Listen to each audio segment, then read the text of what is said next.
more of your emails and calls in just a little while. But I want to tell you about this. Young man just come in front of me, 16-year-old athlete who suffers from partial blindness, has won gold in the 100 metres at the Paralympic School Games in Brazil. Londoner Suleiman Ba ran the race in just a little faster, or actually a little slower than I've in my best time. 11.87 seconds. It's 0.2 seconds faster, 0.2 of a second faster than the Brazilian who came second. And I've got to say, Suleiman Ba joins us now. Suleiman, how are you? Fantastic. I'm great. Yeah. What was it like going to Brazil then? It was amazing. Because I haven't been to Brazil before, and to debut in my first international athletics event was just an amazing experience, really. Yeah. So 16. Yeah. You look a lot older than that, boy. A lot of people tell me that. They say I look at least 18. Yeah, you do. So when did athletics first kind of start for you? When did you start to think this might be something I want to do? Yeah, I mean, I've always enjoyed athletics. Sports day in school, it was my favourite event, and just progressing and joining a club and started to compete for the club and just doing more events and progressing. And realised I've got a talent for it, and then British Athletics said, you could do some Paralympic events, and that's where it all started, really. So we understand, because we all watched the Paralympics, and I think people watched it in 2012 in a way that they had never watched it before. Fabulous coverage. And we got to understand a little more about the classifications. Tell us yours. So my classification is T13, visual impairment. There's actually 3 categories. First one's T11, which is completely blind, so you run with a guide. With somebody, yes. With somebody. And T12 is the next one, which is in the middle, so you can either choose to have a guide or not. And T13 is the ones that can see the most, so you don't need a guide. And we have loads of different eye conditions. Mine is Mine is Rod-Cone dystrophy, or retinitis pigmentosa. And no, you need to slow down and say that again. Oh, I'm sorry.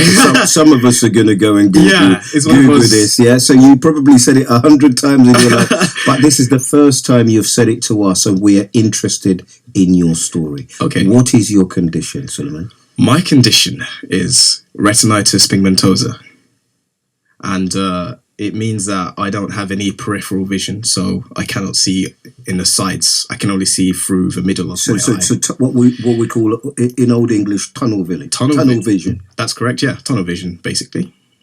Well, with all due respect, that helps if the lines are down there. You just see the end and you run straight, boy. Yeah, and then you win the race. Is that how you look at it? Yeah, that's what a lot of people say. Actually, they say, well, you can just focus on the finish line because you can't see what's around you. And I say, well, yeah. I mean, it'll be nice to see, your competition at the side and see who's next to you and how fast you need to be running. But, what is the limit? What is the limit? Because your impairment doesn't affect, whether you can train. I suppose you have to have special things in place. Mm-hmm. What have your coaches said to you is the limit of your possible achievement? Well, there is no limit on my disability. It's more of a personal limit. How far am I going to impose limits on myself? Am I going to feel sorry for myself and say, I have a visual impairment, I can't do as much as other athletes? Or am I going to say, I'm going to train as hard as I can despite my disability? And yes, I do. My body does restrict me to avoid dangers and say, you can't do this, and impose fears on me, subconscious fears. Oh, I might get into trouble if I do this or that. But I try to push through those barriers, really. And in training, I get quite worried that I might run into other people, so I, run slower. And you hold back. Yeah. But I try to progress through that. What did you go there expecting to achieve? I'm not really sure. I went there mainly for the experience because that was the first, as I said, international event I've done, and then just to have the whole athlete experience, and then to actually go and win the gold was just a whole different result for me. Did you have a celebration prepared?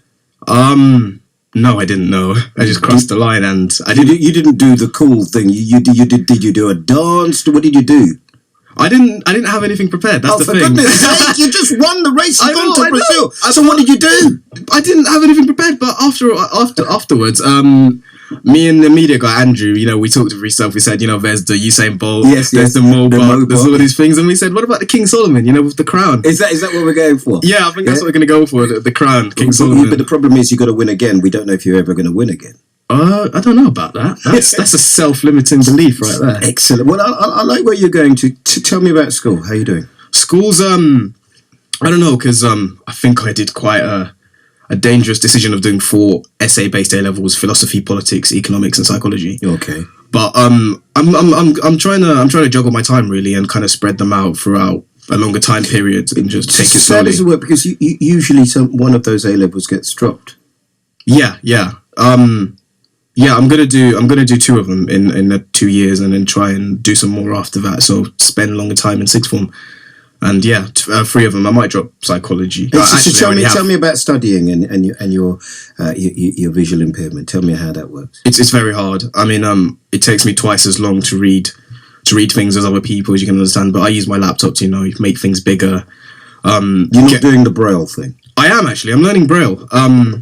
I've been doing that for a year and a half now. Really, I've got a Braille kit and I've not taken it out. I want to learn it as well, all forms of communication. How are you getting on with it? Really well. I mean, I've learned everything. I've learned the whole language. I just need to improve my speed, which is the thing with time, with practice, during time, I'll get better at it. So, there's a little thing happening in Brazil again next year, right? Yeah. So how far are you away from, going from the juniors to the seniors? In terms of time? In terms of time, I mean, so my time is 11.8, and I think the qualifying time is 11.5. So at the end of the day, it's how hard I train and how hard, I can push myself to get those standard times. And if I can, then, why not? It's always an option. Yeah. It's great speaking to you. Shake my hand. Thank you very much. I wish you the very best of luck Thank you. in whatever you do. I appreciate your time very much. Thank you. Good on you. Suleiman Bar there. Don't limit yourself. Yeah, you can be who you want to be, do what you want to do. Absolutely. The only limits are the limits you put on yourself. Absolutely. Yeah, be the best you can. There you go. Talking about best, let's talk to some of these cabbies then.